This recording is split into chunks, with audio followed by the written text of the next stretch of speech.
Make over சீரிஸில் வால் hanging செஞ்சிடலாமா? ரொம்பவே சிம்பிளாக வீட்டில் இருக்க பேசிக்கான விஷயத்தை வச்சு தான் இந்த வால் ஹேங்கிங் நான் செய்ய போகிறேன். அதாவது எல்லார் வீட்லேயும் கட்டைப்பையில் ஒரு கட்டைன்னு ஒன்று இருக்கும்.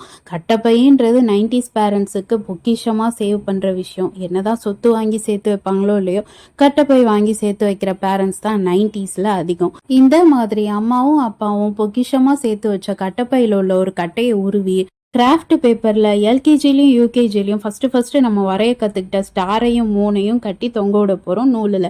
இப்படி அவனுங்க எல்லாத்தையும் அந்த கட்டையில் கட்டி தொங்க விட்டானா வால் ஹேங்கிங் ரெடி ஆயிடுச்சு. அண்ட் த்ரெட் அசையாமல் இருக்கிறதுக்கு ஃபைனலாக இது மாதிரி க்ளூ போட்டு ஒட்டிட வேண்டியதான். சத்தியமாக நான் பேசுனதோ உளர்னதோ உங்களுக்கு சுத்தமாக புரிஞ்சிருக்காது. புரியணும்னு நினைக்கிறவங்களுக்கு கீழே டேக் பண்ணியிருக்க வீடியோ இருக்குது, அதில் டீட்டெயில் இன்ஃபர்மேஷன் இருக்குது. அது சரி, கட்டைப்பையில் உள்ள கட்டை எங்கடான்னு இப்போ அம்மா கேட்டால் என்ன பண்ணுவீங்க? அதுக்கு தான் இது இருக்குது, இதை காமிங்க, காம்ப்ரமைஸ் ஆகிடுவாங்க. இதே மாதிரி நிறைய வீடியோஸ்க்கு என் சேனல் சப்ஸ்கிரைப் பண்ணுங்கள்.